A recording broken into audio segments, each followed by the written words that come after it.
কেমন হয়েছে গোস্তর কালারটা অবশ্যই লাইক কমেন্ট করে জানাবেন। এখানে 2 কেজি গরুর গোস্ত। আমি এটা কিন্তু আমার কাশ্মীরি পাতিলটা কিন্তু মাশাআল্লাহ অনেক ভালো লাগে আমার কাছে। তো চেষ্টা করবো আমি আরেকটা বড় পাতিল নেওয়ার জন্য, কেননা এই পাতিলগুলো মনে হয় যেন আমার কাছে অনেক ভালো লাগতেছে। আসসালামু আলাইকুম। আমি এই পাতিলটা নিয়েছি নতুন, আর এটা হচ্ছে কাশ্মীরি পাতিল।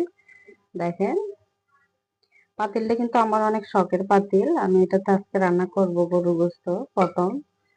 তো আমি এখন গোস্তগুলোকে ভালো করে ধুয়ে নিয়েছি। তো আমি গোস্তগুলো এখানে দিয়ে দিব। এখানে 2 কেজি গোস্ত একসাথে রান্না করব। তো আমার রান্নাটা কেমন হবে আর আমার পাতিলটা কেমন হইতেছে, পছন্দ হয় কিনা অবশ্যই কমেন্ট করে জানাবেন।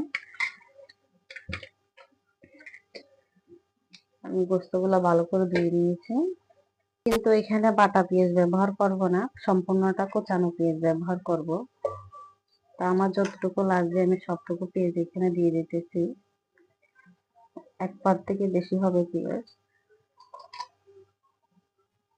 এখন আমি এখানে গরম মশলা আছে, তারপরে হলুদ, মরিচ, লবণ সবকিছু আছে, ধনিয়া গুঁড়া, গরম মশলা সবকিছু আছে। আরেকটা যেটা মশলা আছে সেটা আমি আলাদা করে বানিয়ে রেখেছি, আপনাদের সাথে সেটা শেয়ার করব যে কোনো একটা ইয়েতে। এটা আমি বানিয়ে রাখছি, আমি নামানোর আগে দিব যাতে ফ্লেভারটা চলে না যায়। তো আমি এখানে সম্পূর্ণ মশলাটা দিয়ে দিলাম। তার সাথে দিয়ে দিব রসুন বাটা। তো রসুন বাটাটা আমি আমার টেস্ট অনুযায়ী দিতেছি। গরুর গোস্ত যেহেতু বেশি, রসুন বাটাটা বেশি দিতে হবে। তার সাথে এখানে আমি দিয়ে দিব তেল। তো তেল আমার পরিমাণ মতো দিতেছি, গোস্ততে চর্বি কম, যার কারণে আমার তেলটা একটু বেশি দিতে হবে। আমি ভালো করে হাতের সাহায্যে মাখিয়ে নিব। আর আমার থেকে মাখানো গোস্তটা বেশি ভালো লাগে, আমি মাখানো গোস্তটা বেশি পছন্দ করি। তো আমার থেকে বেশি ভালো লাগতেছে আমার এই যে পাতিলটা। আমার এই পাতিলটা অনেক শখের পাতিল, যার কারণে পাতিলটা আমার কাছে অনেক ভালো লাগতেছে। আর কিছুটা তেল দিয়ে দিব।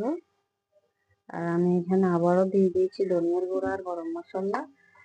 আর এখানে কিছুটা পানি দিয়ে হাতটা ভালো করে ধুয়ে নিব, কারণ পানি তো লাগবে না, কোরবানির গোস্ততে পানি লাগে না, এমনিতে অনেক সুস্বাদু হয় কষানো থেকে। আমি হাত ধোয়া একটু পানি দিব, বেশি কিছু দিব না। এরপর আমার গোস্তটা মাখানো হয়ে গেছে, এখন আমি ঢাকনা দিয়ে রেখে দিব। কাশ্মীরি পাতিলে ঢাকনা